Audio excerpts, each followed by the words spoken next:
So I'm going to show you a quick example of what you can do with Kahoot and your social work practice. What I did was I created a quiz focused on the zones of regulation for my second and third graders.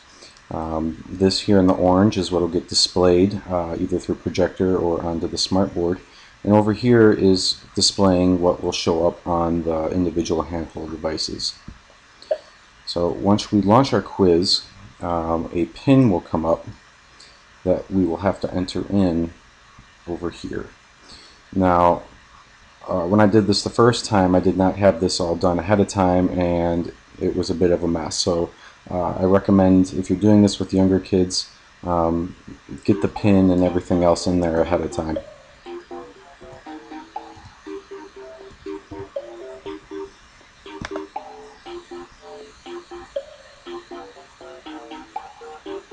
So another neat feature is the ability to add a nickname.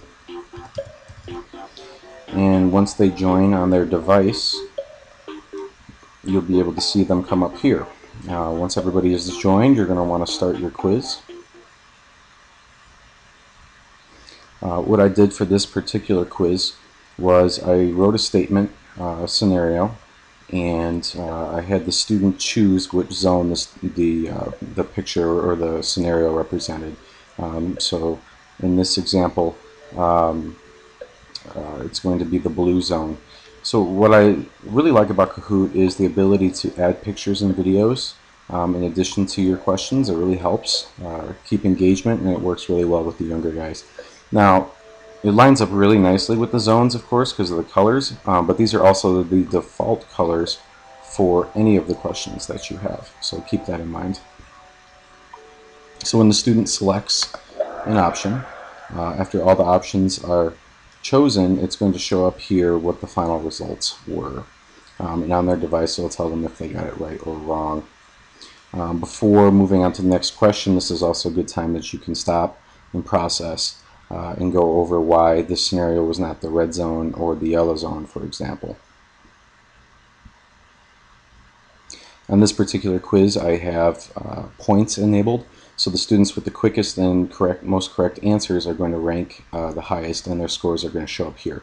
But you can obviously disable this if it doesn't fit with your population.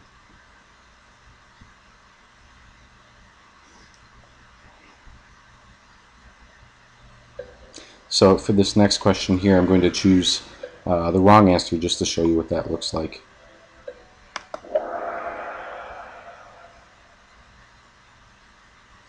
And then it goes and it tells what the correct answer was.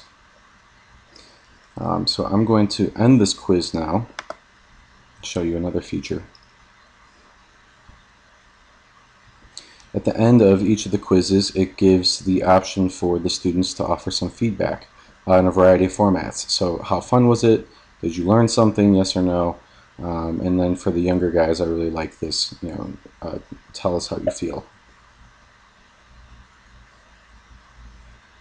Again, here's the scoreboard. You can keep this anonymous, like I said before. It doesn't have to show. And then you have a really neat option of being able to download the results, which exports the students' names, the questions, and whether they got it right or not into an Excel format, which is really great for data tracking.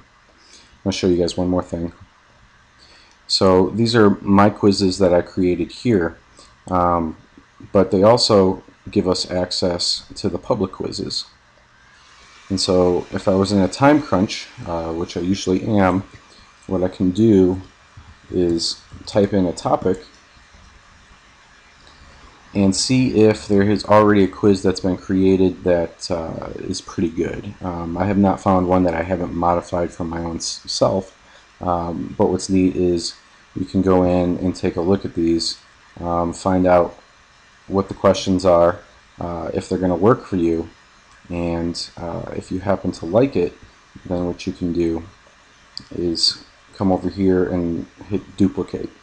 And what that will do is it'll add it to where your quizzes are, and you'll have the ability to use it as a base to create and structure and modify it however you'd like. As you can see here with a couple of these, I already took what somebody else had created and just built on it. So that's all I got to say about Kahoot. I hope you guys learned something, and take care.